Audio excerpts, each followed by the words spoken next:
সাধারণ খেটে খাওয়া মানুষ, কার ঢপ বসেছে, কারই ওঠে 10,000 দাও, 5,000 দাও, কার সাধারণ মানুষ, মধ্যবিত্ত মানুষ, তার কোনো কাজ করতে হবে, টাকা দাও, পয়সা দাও। এই যে এই যে মানে কি বলবো, তৃণমূল করা মানে একটা ধান্দাবাজি করা, তৃণমূল করা মানে একটা পয়সা মানে জায়গা তৈরি করা। এটা এভাবে না হলেও হতো। দেখুন, দুর্নীতি সব দলেই আছে। কংগ্রেসও প্রচুর, সে কালীমজি বানিমজি, ওই ডিএমকে পার্টিরা ছিল, কংগ্রেস পার্টি প্রচুর দুর্নীতি আছে, 2,000 3,000 কোটি টাকা দুর্নীতি। তারপর হচ্ছে আপনার হাসনাত মেহদাদের দুর্নীতি আছে, বিজেপিরও দুর্নীতি আছে।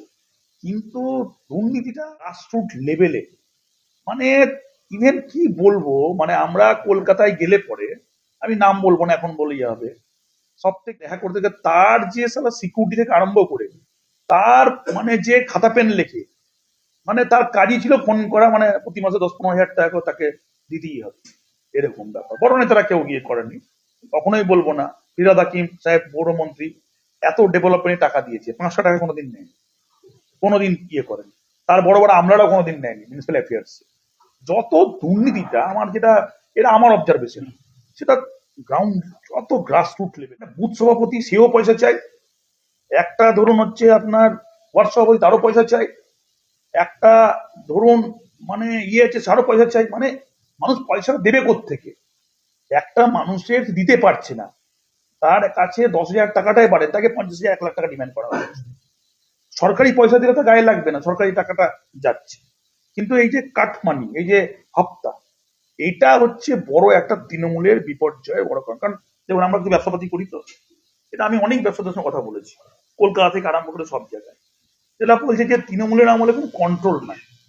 একটা জায়গায় পয়সা দিলে পরে হচ্ছে আপনার কাজটা হবে, কোনো যদি পার্টি চাঁদা ফাঁদা লাগে একটা জায়গায় দিলে হবে। এখানে যদি আপনি এমপি কে 5 লাখ দেন, এমএলএ কে দিতে হবে, আপনার রুলিং পার্টির বলছি আমি, এমএলএ কে দিতে হবে 6 লাখ বা 5 লাখ, বা বুথ ওয়ার্ড সভাপতিকে দিতে হবে 5 লাখ, কাউন্সিলরকে দিতে হবে 5 লাখ, বুথ সভাকে দিতে হবে 5 লাখ। মানে একটা লোকের টোটাল আপনার যদি মানে প্রফিট থাকে কাজে, কোনো কন্ট্রাক্টরি কাজে, ধরুন কত প্রফিট, 15%, 20% প্রফিট শিডিউল এখন ডেট আছে স্টেট গভর্নমেন্টে।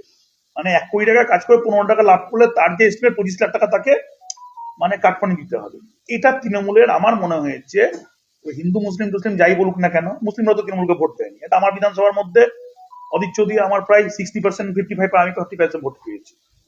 তৃণমূলে পঞ্চায়েত লেভেল থেকে একটা বাড়ি করছে, ঘর দিয়েছে, সেখানে 30,000 40,000 টাকা কাটমানি নিয়েছে, 15,000 টাকা কাটমানি নিয়েছে। তারপর হচ্ছে আপনার রাস্তা করছে, টাকা নিয়েছে। আগে কাজ ডেভেলপমেন্ট কি হবে পরের কথা, আগে কোনো কাজ তো করতেই ভয় পেত কন্ট্রাক্টররা, বা যে কোনো প্রজেক্ট মানে ইয়েতে যদি কাজ করলে পরে সঙ্গে সঙ্গে সেখান থেকে আগে টাকাটা পাবো। এবার টাকাটা একজনকে দিলে পরেও হয়, টাকাটা 10 জনের মধ্যে টাকা 10, আমার টাকাটা বুঝে নিতে হবে, মানে ওটা তাদের আইনি অধিকার মনে হয় এটা করা। তো তৃণমূল এই জন্য শেষ হয়েছে। এবং তৃণমূলের পার্টি অফিস যেটা ছিল ওই আপনাদের তফসিয়ায়, ওখানে সেখানেও দেখছি যে যত চোরচিটারা দাঁড়িয়ে থেকে ওখানে গেলে পরে 2,000 দাও, 3,000 দাও, 5,000 দাও। এবং ওখানে মানে আমার পলিটিক্যাল তৃণমূল করতে গিয়ে আমি প্রথম যখন তৃণমূল করেছি তখন আমাদের শ্রমিক ছিল, মান্নান হোসেন ছিল, তারপর ওখানে আমরা তারপর শুভেন্দুদার সঙ্গে বেশিরভাগ সময় কাটিয়েছি। তো এইগুলো বড় নেতাদের কাছে মনে হয়নি, কিন্তু যত ছোটখাটো নেতা সব জায়গায় এদের দুর্নীতির চাপে আপনার মানে তৃণমূলটা আজকে এই পরিণতি। এবং এটা